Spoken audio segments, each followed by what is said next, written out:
with just 3 weeks to go until the Football World Cup in Brazil, the contribution of African footballers to the beautiful game is still largely unappreciated. Well, earlier this week, I spoke to Manny Abbeyquaye from the Out of Africa campaign, and I asked him whether black players are getting the same degree of recognition and respect as their white counterparts. There's still a long way to go to giving them the sort of recognition. I listened to an interview that Yaya Toure did recently, and he did touch on the fact that he didn't feel he was getting the same sort of recognition, or African players who I think don't get the same sort of recognition. But if you look at the journey that that African players have come on, particularly or black players have come on, they've gone from having bananas thrown at them onto the pitch to now being household names and having the names on the back of shirts and fans chanting their names. So, although the bananas are still being thrown, yes, unfortunately, in some parts of Europe, yeah.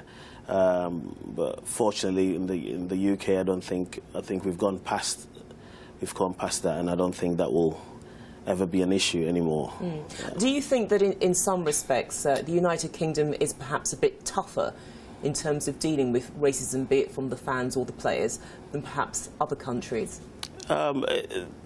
Not necessarily a bit tougher, but I think they've put in a lot of work in the past, and Kick It Out and the PFA have worked really hard to bring the Professional Footballers Association, the Players Union. Yes, have worked really hard to bring football to where it is now, for the fans and for the players.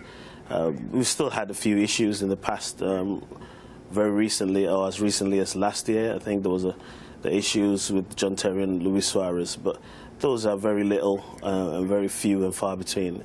Generally, racism is not a big issue in English football anymore. So, I mean, you've launched the Out of Africa campaign, so it's got a pretty big brief, not just to encourage black youngsters to actually get involved in football, the beautiful game, but also to combat some of the very issues that you've been talking about, because that, I assume, racism would be a deterrent for some very talented youngsters. It is, or it couldn't be. You obviously listen to stories, and racism is not a nice thing, as we all know. So that anything like that will be a deterrent. But the Out of Africa project celebrates more than anything else. Celebrates those successes and the distance travelled, really, and where we are now, and the contribution of the players, and not just on the field but off it as well, and obviously back home in Africa. I mean, we're talking about the players, but there's an absence, a distinct absence of black men coaching footballers at the top levels and also managing teams. Yes, yeah, that's true. But if you look at football players, that was the case not too long ago.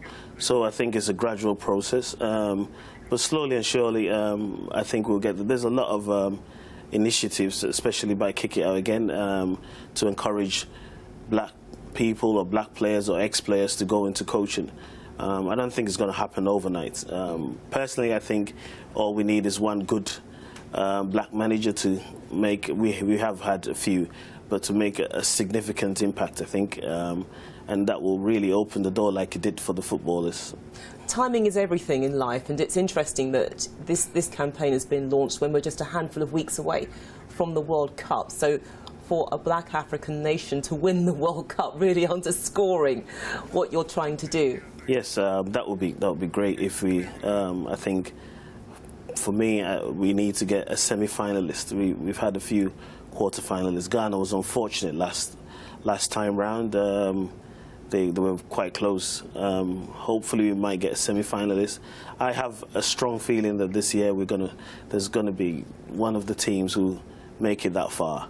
And once we get a semi-finalist, anything is possible, as you know, in tournament football. OK, I'm going to put you on the spot now. Which team do you think will go as far as the distance will allow them to? In terms of African In terms of an African nation? I have a slight bias towards Ghana.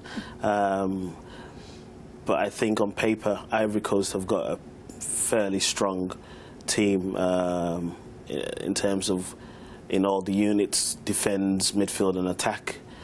with great experience in Europe and competing at the highest level. So I will stick my neck out and say Ivory Coast will go the furthest. OK, Ivory Coast, the one to watch. Manny, thank you so much. Thank you very much.